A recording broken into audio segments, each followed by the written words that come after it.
প্রিয় দর্শক আসসালামু আলাইকুম। আমি ডক্টর বজলুর রহিম রিপন, মেডিকো হসপিটাল রেস্টিপাড়া টাঙ্গাইল থেকে আপনাদের সবাইকে জানাচ্ছি শুভেচ্ছা। প্রিয় দর্শক, অনেক রোগী আছে যে যারা দীর্ঘদিন যাবৎ হাঁটু ব্যথায় ভুগছেন, অনেক চিকিৎসা নিচ্ছেন, দিনের পর দিন মাসের পর মাস ব্যথানাশক ওষুধ খাচ্ছেন, ভিটামিন, ক্যালসিয়াম আরও কত ওষুধপত্র খাচ্ছেন, কিন্তু আপনার ব্যথা কমে না।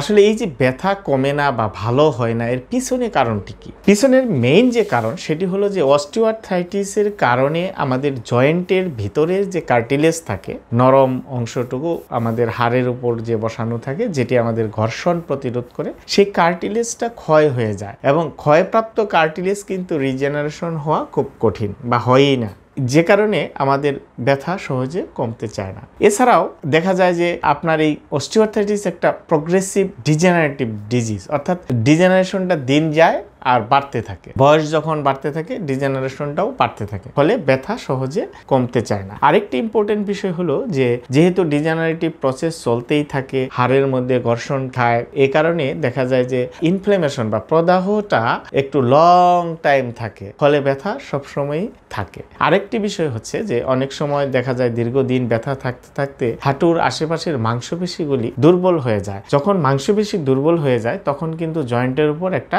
অতিরিক্ত চাপ পড়ে, যে কারণেই ব্যথা সহজে কমতে চায় না। আরেকটি বিষয় হচ্ছে যে এই হাঁটু ব্যথার রোগীদের যদি শরীরে ওজন বেশি থাকে তাহলে কিন্তু হাঁটুর উপর চাপ বেশি পড়ে এবং ব্যথা সহজে ভালো হতে চায় না। আবার দেখা যায় যে দীর্ঘদিন ব্যথা থাকতে থাকতে জয়েন্টের গঠনের পরিবর্তন হয়ে যায়, অর্থাৎ জয়েন্টের পাশে স্পার তৈরি হয়, যে স্পার হাঁটা চলার সময় সে ঘর্ষণ তৈরি করে ব্যথা তৈরি করে এবং অনেক সময় দেখা যায় যে জয়েন্ট স্পেসটাও কমে যায়, ফলে ব্যথা দীর্ঘস্থায়ী হয়। এখন আরেকটি বিষয় হচ্ছে যে এই ধরনের হাঁটু ব্যথার রোগীরা আসলে অনেক সময় প্রপার চিকিৎসাটা পায় না।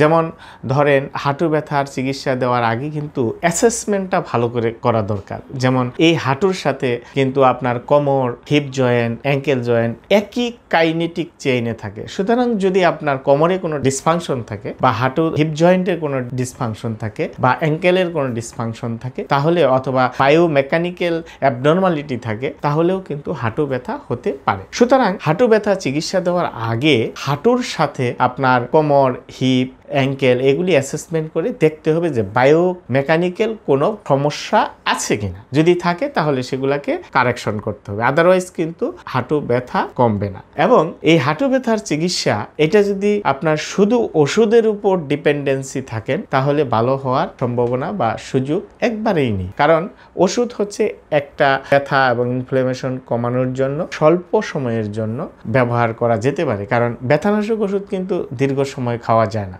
কারণ এটি শরীরের অনেক ক্ষতি করে। মেইন যে ট্রিটমেন্ট বা চিকিৎসা বিভিন্ন গবেষণা যেটি বলে সেটি হচ্ছে যে রোগীকে ওষুধের পাশাপাশি মেইন ট্রিটমেন্ট হচ্ছে ফিজিওথেরাপি করানো, এবং সেই ফিজিওথেরাপিটা অবশ্যই প্রপার এবং সাইন্টিফিক ওয়েতে হতে হবে। আবার অনেক রোগী বলেন যে ফিজিওথেরাপিও করেছি বাট তারপরেও ভালো হচ্ছে না। পরে হিস্ট্রি নিয়ে দেখা যায় যে সে মেশিনের থেরাপি নিয়েছে, স্যাক নিয়েছে, বিভিন্ন ধরনের ইনস্ট্রুমেন্টাল, বাট গবেষণা কিন্তু তা বলে না। গবেষণা বলে যে ফিজিওথেরাপি মানে হচ্ছে আগে পেশেন্টকে এডুকেশন দিতে হবে, তার অ্যাক্টিভিটিটাকে মডিফাই করতে হবে, তার পোস্টারাল অ্যাডভাইস করতে হবে, হ্যাঁ, তার আর্গোনমিকগুলো কারেকশন করতে হবে। এর সাথে আপনার তাকে এক্সারসাইজ দিতে হবে, যেমন কিছু স্ট্রেংথেনিং এক্সারসাইজ, কিছু স্ট্রেচিং এক্সারসাইজ, অর্থাৎ যে মাংসপেশিগুলো দুর্বল হয়ে আছে সেগুলিকে সবল করার জন্য স্ট্রেংথেনিং এক্সারসাইজ, এবং যে মাংসপেশিগুলো শক্ত হয়ে বা টাইট হয়ে আছে সেগুলিকে স্ট্রেচিং এর মাধ্যমে ফ্লেক্সিবল করতে হবে। এবং আরেকটি ইম্পর্টেন্ট বিষয় হলো ম্যানুয়াল থেরাপি, যেটি খুবই গুরুত্বপূর্ণ, এবং এক্সপার্ট ম্যানুয়াল থেরাপি স্পেশালিস্ট দিয়ে ম্যানুয়াল থেরাপি করতে হবে, কারণ এখানে মোবিলাইজেশন, জয়েন্ট মোবিলাইজেশন খুবই ইম্পর্টেন্ট। কারণ এই ধরনের অস্টিওআর্থ্রাইটিস নিয়ের ক্ষেত্রে দেখা যায় জয়েন্ট স্পেসটা কমে যায়, জয়েন্টটা স্টিফ হয়ে যায়, প্যাটেলাটা স্টিফ হয়ে যায়, তাহলে সেই প্যাটেলাকে ফ্রি করতে হবে জয়েন্ট মোবিলাইজেশন টেকনিকের মাধ্যমে, এবং জয়েন্টটাকে বিভিন্ন মোবিলাইজেশন টেকনিকের মাধ্যমে ফ্লেক্সিবল করতে হবে। এর সাথে যেটি করা দরকার যে কিছু ইলেকট্রিক্যাল মোডালিটিস সামান্য পরিমাণ সহায়ক হিসেবে কাজ করে, এবং জীবনধারার পরিবর্তন খুবই জরুরি। বিশেষ করে যদি ওজন বেশি থাকে তাহলে অবশ্যই তাকে ওজন কমাতে হবে, হাঁটু ব্যথা যদি আপনি কমাতে চান। সুতরাং প্রিয় দর্শক, আপনারা যারা দীর্ঘদিন যাবৎ এই হাঁটু ব্যথায় ভুগছেন, অনেক ওষুধ খেয়েছেন কিন্তু ব্যথা ভালো হতে পারছেন না, আপনাদের দিনের পর দিন আপনার ব্যথা বাড়ছে, আপনার ডিসেবিলিটির দিকে চলে যাচ্ছেন, হাঁটা চলা সীমিত হয়ে আসতেছে, কাজকর্ম সীমিত হয়ে আসতেছে, তাদের প্রতি পরবর্তী পরামর্শ আপনি এখনই একজন বিশেষজ্ঞ ফিজিওথেরাপি চিকিৎসকের পরামর্শ নিয়ে আপনি যদি প্রপার ফিজিওথেরাপি চিকিৎসা নিতে পারেন তাহলে আপনার হাঁটু ব্যথা চলে যাবে, আপনার জয়েন্টের ফাংশন বেড়ে যাবে, রেঞ্জ অফ মুভমেন্ট বাড়বে এবং আপনার চলাফেরা স্বাভাবিক হয়ে যাবে। ধন্যবাদ প্রিয় দর্শক, আপনাদের সবাইকে। আসসালামু আলাইকুম।